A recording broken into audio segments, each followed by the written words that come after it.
very first speaker that I will introduce to you.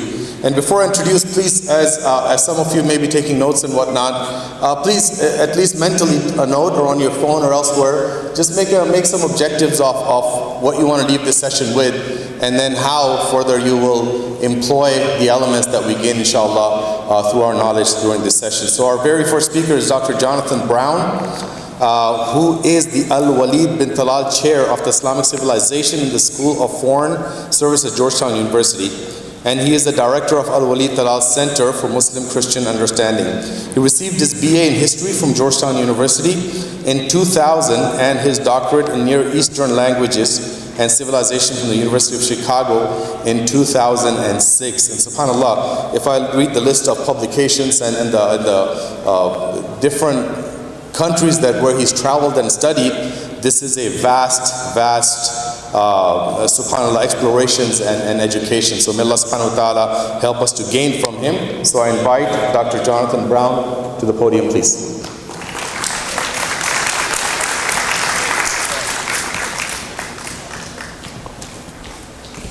Okay. Assalamu alaikum. Has anyone ever used their computer on stage before? What can I say? All right. أعوذ بالله من الشيطان الرجيم. بسم الله الرحمن الرحيم. إن الحمد لله به نستعين والصلاة والسلام على سيد المرسلين وعلى آله وصحبه أجمعين.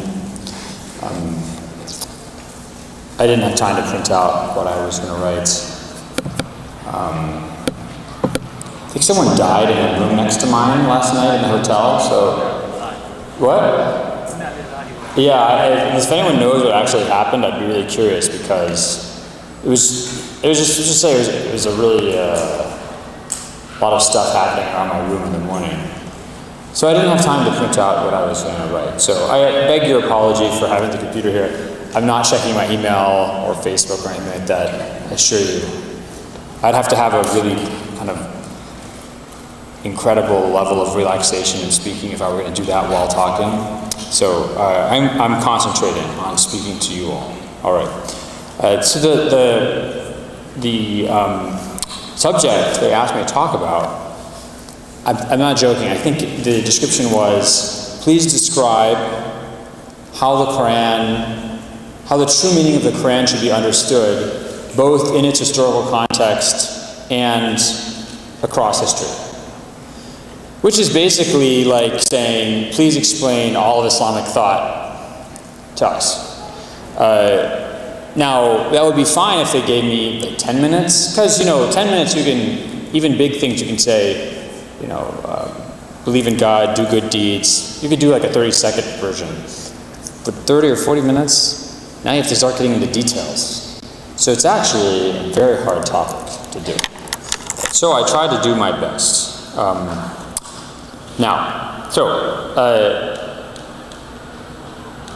The main question, the main question of Islam as a religion in history is, how do we understand the message of the Quran? So during the time of the Prophet, that's not a problem, because the Quran, first of all, is being revealed to answer questions about what God wants from people, what's right and what's wrong, what's appropriate, what's inappropriate. And if people don't understand the Quran or don't understand anything about what they're supposed to do, they can just ask the Prophet and he'll explain it to them. When the Prophet dies, then the link, that immediate link with divine revelation and knowledge is broken. And people, the Muslim community, from that point until today, are forced to come up with their own answers to new questions. And when I mean their own answers, I don't mean just, I guess you could come up with your own answer too.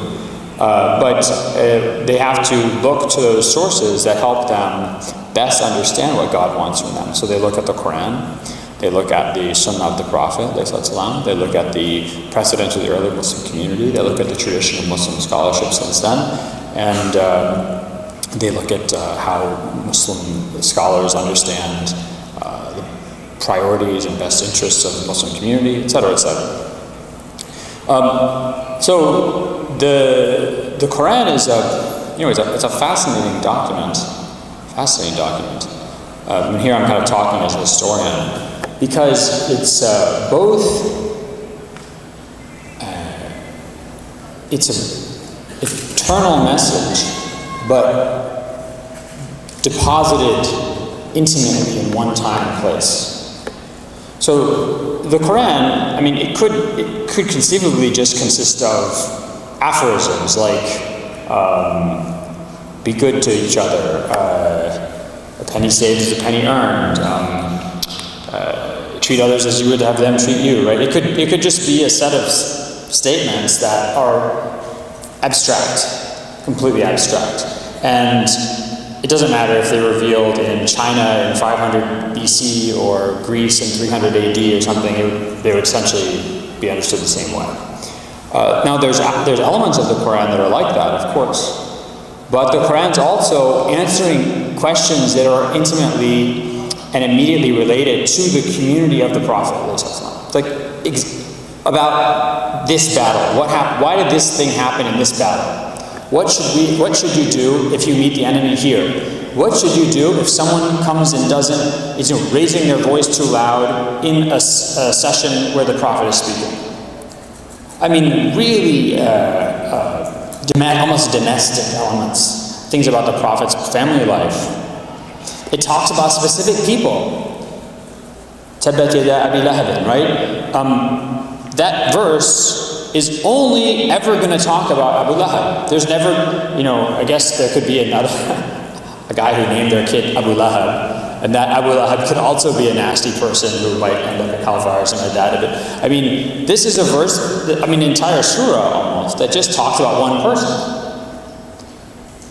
So, you have and the other thing about the Quran that makes it so interesting and unique in history is that we have it in the original language. So not only is it a document that is revealed over 22 years, oftentimes in answer to specific questions, but we have it in the original language that preserves that original experience in that culture in that time.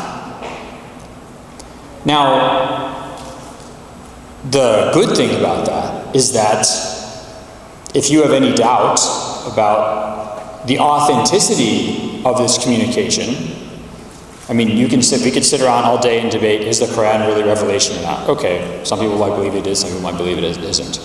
But there's not really much doubt that it comes from the middle of the 7th century, from the west coast of Arabia, that the events that it describes actually happened. Right, so when the Quran talks about the voyages to winter and summer caravans, now the best historical research done by Western scholars, who are skeptical of this material, says that actually, there was these caravans to Syria and to Yemen, right? The notion of the Hanif, the idea that there's this idea of Abrahamic monotheism that is maintained in Mecca, and it's focused around the Kaaba, even though everything has become polytheist. The best opinions of Western scholars, in my opinion, say, that this was actually, we have no evidence to suggest this is not the case. Yes, there was, in fact, this Hanif religion. So you have almost like, you can imagine like a video camera or one of those TV shows when they zoom in really quickly on a scene. Like the Quran takes us and zooms us in immediately to that world. And you have direct contact with that world. But that has, as I said, the upside is you have direct experience. If I be so bold as to call it the downside, I mean, one of the challenges is that you then have to translate between our world today and that world that's very different technologically, very different culturally, very different linguistically, very different in terms of weather. So the challenge that, basically the big challenge that Muslim scholars have throughout history is they have this revealed document, they have this revealed text, and they have to figure out, how do we read this? How do we read it the year after the Prophet dies in Mecca? How do we read it 10 years after the Prophet dies in Yemen? How do we read it 20 years after the Prophet dies in what becomes Cairo or Damascus or Isfahan? How do we read it 100 years after the Prophet dies in Cordoba or in Sindh? How do we use it to answer the questions about what's right, what's wrong? Does God know what we're going to do? If he knows what we're going to do we really have choice in what we do? And is it fair that he punishes or rewards us?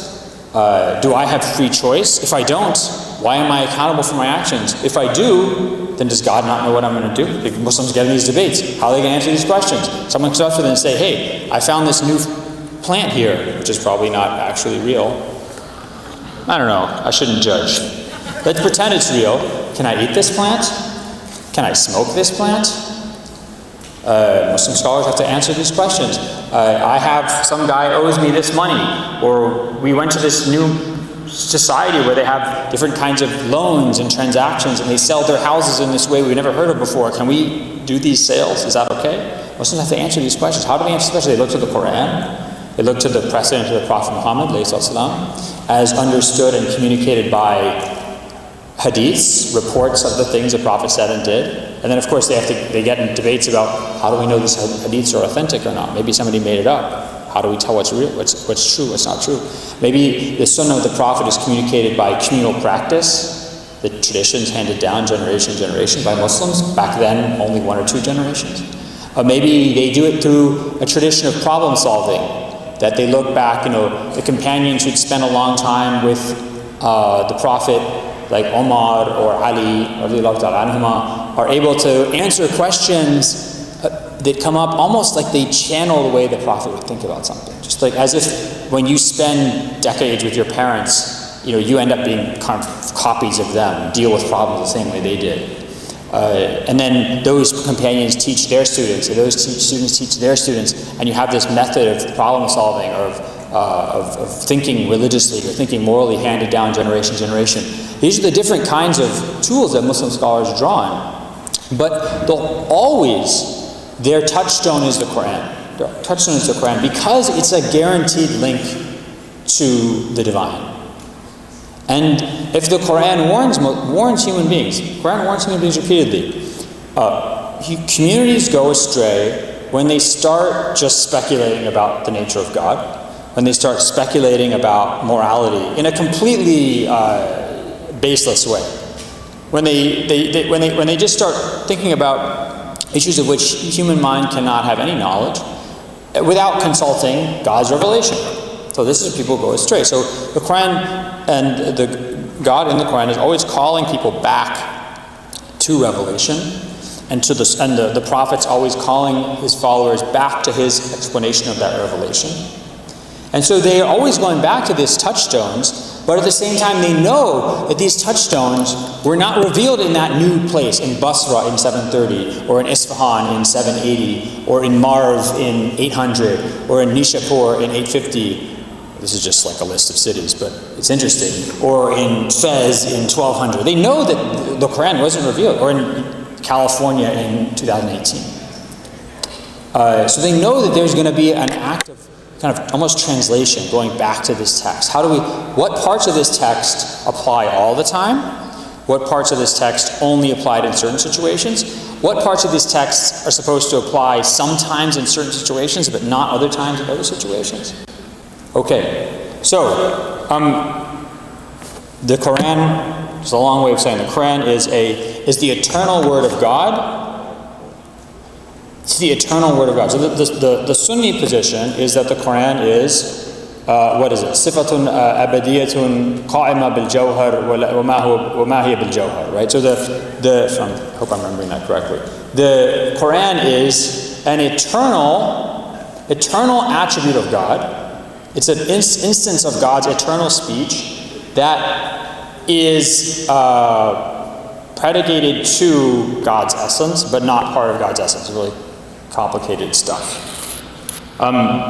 This is speculative theology things. But basically, the Quran is the eternal, uncreated Word of God. Now, another school of theology called the Mu'tazilite school of theology, which is still the orthodox school of theology in Imami Shi'ism and in Zaydi Shi'ism. They say the Quran is created by God. Of course, it's still revelation. No one's debating whether the Quran's revelation or not. But they say instead of it being this eternal attribute of God. It's actually, God kind of creates the Quran in the world.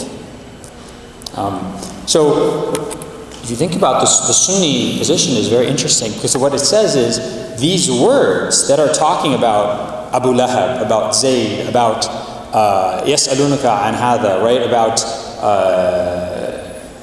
when you were in the upper part and the enemy was in the lower part, things like this about the Battle of Badr. These words are eternal. They're eternal in the universe. They're uncreated. Now, so I think the best explanation for this is that the Quran is like the dalil. It's the sign. It's the indicator. And the madlul, the thing that is signified or indicated, is eternal. So the dalil is created, but the thing that it's indicating is uncreated. It's a kind of a created expression of an eternal meaning, which is housed in the Lawh al-Mahfuz. So the words, the actual, when I say, Qul huwa Allahu ahad, when I say the sounds that come out of my mouth are created, of course, I made that sound right now. If I write it down, the ink in the page is created. The mushaf is created. But the madlul, the thing that is indicated, the meaning that is indicated is eternal. Okay. So we can think of it this way. The elements of the Quran, the contents of the Quran that deal with the eternal are the least subject to change, which makes sense, right? So when the Qul huwa Allahu ahad doesn't change in the Renaissance. It doesn't change when we discover electricity. It doesn't change when we have airplanes. Qul huwa Allahu ahad, God is always one. La tudrikuhu al-absar. Your senses cannot perceive God. And He encompasses all your senses. This is not going to change over any time or any place. There's certain ethical teachings in the Quran that are always true. Ya ayyuhalladhina amanu kunu qawamina bil qist shuhada lillah walau ala anfusikum aw al walidain wal aqrabin. Right. So, O you who believe, stand fast by justice and be witnesses to God, even against your own selves or against your parents or your relatives. Poor or rich, God is more deserving of you. Right? Ya ayyuhalladhina amanu kunu qawamina lillah shuhada bil qist. What is it? وَلَا يَجْرِمَنَّ شَنْآنُ قَوْمٍ عَلَىٰ أَنْ لَا تَعْدِلُوا اعْدِلُوا هُوَ أَقْرَبُ لِلتَّقْوَى. Right? So, O you who believe, be witnesses for God and stand fast by justice, and don't let your hatred of any people, of any group of people, make you be unjust. Be just. Be fair. This is closer to the consciousness of God and piety. So, this is sort of a maxim, an ethical maxim, which applies all the time. It's never not going to apply. It doesn't matter if you're in China or in Spain. You could just go on forever. Esta'inu bis-sabri was-salah. Inna Allaha ma'a sabirin, right?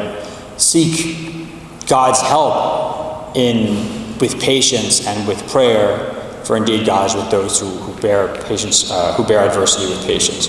Asa an takrahu shay'an wa huwa khayrun lakum. You may be that you dislike something and that it's better for you in the end. We can use that when your girlfriend dumps you. We can use that when you ordered food at the restaurant and the waiter brings the wrong thing. I mean, we could use any number of circumstances, serious or not serious. La ikraha bid-din. There's no ikraha fid-din. Fid-din or bid-din? Ikraha fid-din, right? So there's no compulsion in religion. This is a basic principle. So there's all these statements, these elements of the Quran that either deal with the nature of God, that deal with the nature of the hereafter, that deal with the pre-creation. So alastu bi rabbikum isn't going to change. It's always eternal. And then things that are ethical teachings that are kind of decontextualized maxims that can be placed in any context and applied sensibly and equally, these are also not going to change based on time. Stories about the children of Israel, stories about earlier prophets. Obviously, these are not going to change. Now, what's interesting is there are some aspects of what we might think of as theology or theological issues that do change as circumstances change. What's a good example of this? The munafiqun, hypocrites. So, has anyone here been called a hypocrite ever? I get called a hypocrite probably once every 2 months. It's conservative. So once every 2 months. So, and if we were speaking Arabic, they'd say, "Anta munafiq." The munafiq is a very serious thing in the Quran, right? People in the Quran are, munafiqs in the Quran are people who, المنافقون والمنافقات بعضهم من بعض يأمرون بالمنكر وينهون عن المعروف, right? And the Prophet is prohibited from praying for them, even from praying for their forgiveness. This is very serious. This is really, I mean, is that, so when I say, I tell my kids, don't swear, or don't hit anybody. Next thing you know, I'm swearing, I'm applying physical discipline or whatever. Someone could say, you're a hypocrite. Does that mean that I'm like the Quranic hypocrite? No. And this is very clear. The Prophet ﷺ says that the signs of the hypocrite, ayatul munafiq thalath, that when he speaks, the hypocrite, when they speak, they lie. When they are entrusted with something, they betray it. And when they make a promise, they break it. We are, I'm sure, all of us are guilty of one or more, or probably all of these things. Does that mean we're all munafiqs in the Quranic sense? No, we know this because Al-Hasan al-Basri, one of the main successors, scholars from the generation of the successors, his mother was a servant in the household of one of the Prophet's wives. And he was a student of the senior companions. Al-Hasan al-Basri explains, this is nifaq al-amal. The hadith is talking about hypocrisy in your actions. This is what we talk about when we're talking about hypocrisy. You say something, you don't follow it. You supposedly have a value, you don't apply it. This is not what he calls nifaq al-kufr. The Quran is talking about nifaq al-kufr. These are people, think about this, right? These aren't people who meet you, you tell them about Islam, and they say, that sounds really interesting, but I really like my lifestyle or something. These are people who knew the Prophet of God, they knew him intimately. They lived with him. The Quran was in their language. They saw miracles with their own eyes. They pretended to believe, and in secret they plotted against the Prophet. It's not just that they went home and were like, I don't know if I'm going to pray right now. They plotted to kill the Prophet. They left, when they went out for the Battle of Uhud, they withdrew 300 soldiers from the battlefield, leaving Muslim army 300 people less. So this is not some, these are people who in the face of the Prophet of God betray their promises, betray their stated faith and commitment. So this is an interesting case where you think about someone being a munafiq today, it's almost like you're historically distant from this moment of intensity. This more intense interaction with the divine, this more intense interaction with the Prophet of God, a figure chosen by God, given miracles by God. And now we're light years away from that. So nifaq today is a very different experience. By the way, it's interesting also when you look at, it's kind of a tangential issue. Where's the clock that's supposed to tell me when to shut up? Only 7 minutes. Okay, well, that's fine. So, like if you look at the rulings on tarik as-salah, the people who leave prayer, the early Muslim scholars, tarik as-salah, yuqtal. If you, this doesn't mean you like oversleep and you don't pray.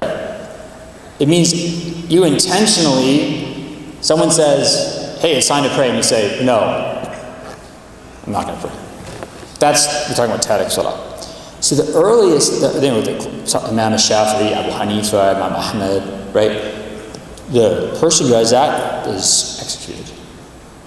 Then you go a couple hundred years later, you see the rulings get lesser and lesser. They should be reprimanded, they should be maybe they should be lectured, maybe they should be put in prison until they reform, maybe they should be like, given a good beating or something like that, right? But as people become farther and farther away from that certainty of revelation, disobedience it becomes less, you can't really fault people as much. Okay. Another really good example. What's a mushrik? What is a mushrik? Anybody? Usually people say polytheist or pagan, somebody who does shirk, someone who, let's say, worships idols or something like that. But it's interesting, when Muslims left the Arabian Peninsula, they could have just, let's say, in 711, the year 711, Muslims enter India, and they find people who are, worshipping idols. They're actually sitting there worshipping idols. I remember when I was in India, in Rajasthan, there's a temple for a motorcycle. It's really cool. You should go there. It's a motorcycle, a miracle motorcycle that I can't remember the story. The motorcycle went back to where its owner had died or something several times, despite being locked up in the police, evidence room or something. The motorcycle's there. It's called the Umbana Temple. That's it. It's a place called Rohit. So a Muslim could go there. There's not going to be a motorcycle, obviously, but whatever, some kind of medieval motorcycle. These guys are actually worshiping the motorcycle. But did Muslims categorize? Interesting. Did they categorize Hindus as polytheists? I mean, legally. No, they treated them like people of the book. They treated them like Christians and Jews. Basically, everybody that Muslims meet, even if they're actually worshipping idols, outside of Arabia, they treat as if they're people of the book. Except they don't marry the women from these people, they don't eat their meat. But in terms of those people are allowed to continue practicing their religion, they get protection from the Muslim state, they pay the jizya, they can have their own courts, they can have their own community leadership. Muslims are obliged to protect them, Muslims can't hurt them, Muslims can't enslave them, etc., etc. So this is an interesting case where the term mushrik, also Muslims start to understand, that Muslim scholars as a community decide that the proper way to understand mushrik is not anybody who does shirk or who's an idolater in the world, but it's only these people in Central Arabia who basically become irrelevant because they stop existing. Okay. So, now, there's certain rulings that are only meant for certain times. Like, for example, the Quranic command to turn your faces towards, well, actually that's a bad example. We're supposed to turn our faces towards the Masjid al-Haram. That's still correct. But the earlier ruling implied in that is that Muslims were not praying towards the Kaaba, but were praying towards Jerusalem. So there's certain commands either in the Quran or implied in the Quran that change. Some of them are actually changed by the Quran. So if you think about the verses that deal with alcohol, it has good things and bad things. That doesn't say drink alcohol, but it implies that it's acceptable to drink it. And then the Quran prohibits it. So there's certain things that are mansukh or abrogated, replaced by the Quran itself. Now this is interesting. There's only 2 examples that I know of. The Quran, remember, is not a very big book. I mean, it doesn't have a giant amount of specific legal material in it. It's mostly ethical exhortations, it's stories, it's information about the nature of God, about the Day of Judgment, about the beginning of the world, about the human history, about the faults and flaws that humans fall into. There's not very much in the Quran that's really just not very dry legal material. But there's 2 places where there's verses of the Quran, there's Quranic commandments that are only understood to apply in the time of the Prophet. The first one is in Surah Mumtahina, the beginning, or verse 10 and 11, where it talks about women who come to Medina from Mecca, who are married there, they leave their husbands, they come to Medina from Mecca as Muslims. That Muslims should actually they should basically pay the dowry, the mahr of those women back to their husbands. So that's only, as far as I know, that only applies at the time of the Prophet. There's no, after that, Muslim scholars just are like, yeah, that ruling is only meant for this time. So there's, I can imagine today, like if some, I'm going to say something offensive. I'm not going to say it. Basically, if that happened today, Muslims wouldn't follow that. We're not obliged to pay someone's mahar back to them. Okay. That, I think, is agreed upon by all scholars. The second one is actually disagreed on. This is al-mu'allaf qulubuhum. This is a category of the people who can receive zakat. So there's 8 categories of people that can receive zakat. One of them is those whose hearts are to be reconciled.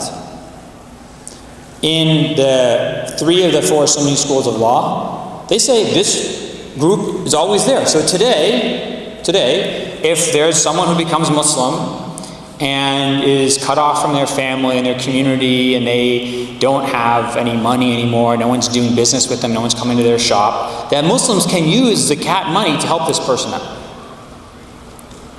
The Hanafi school and some Maliki scholars say, no. This was only applied during the time of the Prophet. This is talking about the elite of Mecca and of Ta'if, when they became Muslim, after they were defeated and captured and deprived of all their property, they can actually receive zakat money. But after them, that's it. This group doesn't apply anymore. So you can see there's actually disagreement amongst Muslim scholars. Some people say this ruling only applied at the time of the Prophet. Others people say no, it applies throughout history. Okay. There's some rulings that are eternally valid, but only in certain circumstances. So you can imagine there's certain conditions that apply. If the conditions disappear, the ruling stops working. This is not. I think there's only one that I know of. There's only one that I know of. There's lots in the Hadith, but I was asked to talk about the Quran. So there's in Surah An-Nur, Surah An-Nur, verse 58. It talks about thalath awrat. 3. I'm going to read the translation. Let your servants and those of you who are not yet come of age ask leave of you at 3 times before entering the home. So your young people and servants, before they enter your home, they should ask permission to enter 3 times of the day, before the dawn prayer, when you undress in the noontime, and after the night prayer. So the 3 times that you're basically might not be wearing any clothing or enough clothing: dawn, noontime when you're sleeping for the siesta, and then at night. These are 3 times of privacy for you. Now, I find this fascinating. It's a fascinating hadith in the Sunan of Abu Dawood, where a group of people come from Iraq to Mecca, and they visit Ibn Abbas, the companion of the Prophet, young companion of the Prophet. And they say, in Iraq, no one acts on this verse. So actually no one does this. No one knocks on doors and gets permission at these 3 times of the day. And why is that? Ibn Abbas says, I actually instruct my servants to do this. They follow this command. But he explained that this had been revealed when there was no privacy within homes or locks on the doors. People stopped. So basically, in Mecca and Medina, houses were not very big. See this movie, Bilal? It's a pretty good movie, but I think sometimes in these movies of portraying Mecca, it's like this big bustling city. These are small places. They're very poor places. And your house is, when the hadiths are always talking about a wall, like a guy has a wall. What are you going to do with a wall? That means that's where he hangs out. There's a wall, and then there's some overhang, some reeds and stuff, and that's where he lives. So a wall was like a big thing. 4 walls is even bigger. 4 walls and a door, you really made it. So basically, you go in the house and someone's not dressed, they're just standing there totally naked. There's no entryway or anything like that, living room. So when Muslims go out of Arabia into Damascus and Hira and Fustat and all these places and eventually build their own cities, they have really nice houses that have more than 1 room.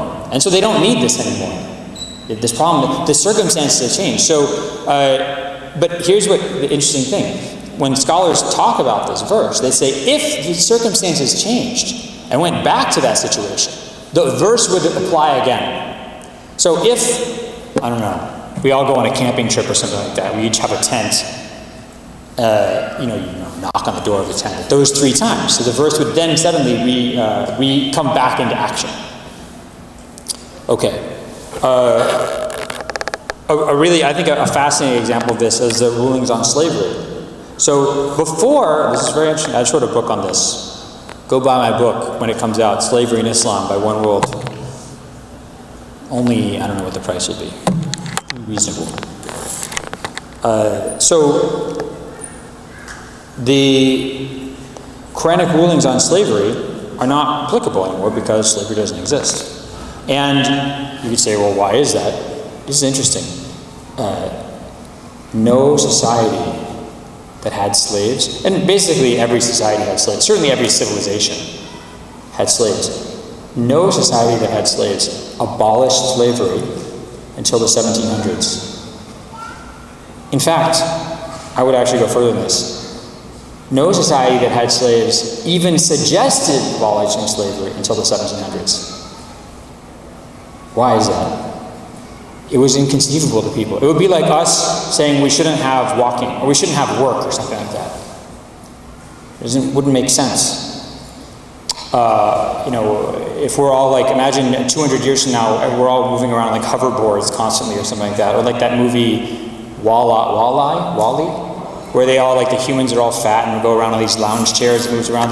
They would be like, what was this walking thing people did? It's so weird. So the way they think about walking, that's the way we think about slavery. But before the 1700s, 1800s, it was just inconceivable. And Aristotle, very smart guy, died 322 before Common Era. He says, slavery will stop when spinning wheels spin themselves. Because someone has to move things. If you want stuff to move or get done or grain ground or things, you either have to have an animal do it or you have to have a person do it. When does slavery become something that people start proposing abolishing and then feeling compelled to abolish? Around the same time that people discover, hey, we can take coal, put it in fire, make steam. Steam makes wheel go around. Wheel makes thing move. Wheel makes thing pump. Coal makes really hot fires. Hot fires, you can make steel instead of other iron that's not really that tough. Steel, you can make tools. You can make bridge girders. You can make little things that you can cut other things with. Suddenly, you have bicycles. It's weird. People didn't have bicycles before the 1800s. Why? Because people didn't think about this? No, because they didn't have the materials to produce them. So when material circumstances change, certain institutions can cease to exist. The rulings disappear. Okay.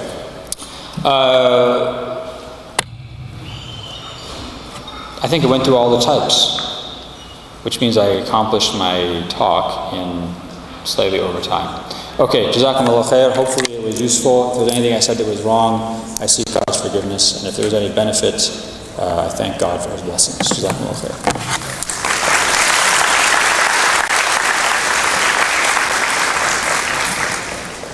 Jazakallah khair, Dr. Brown, subhanAllah.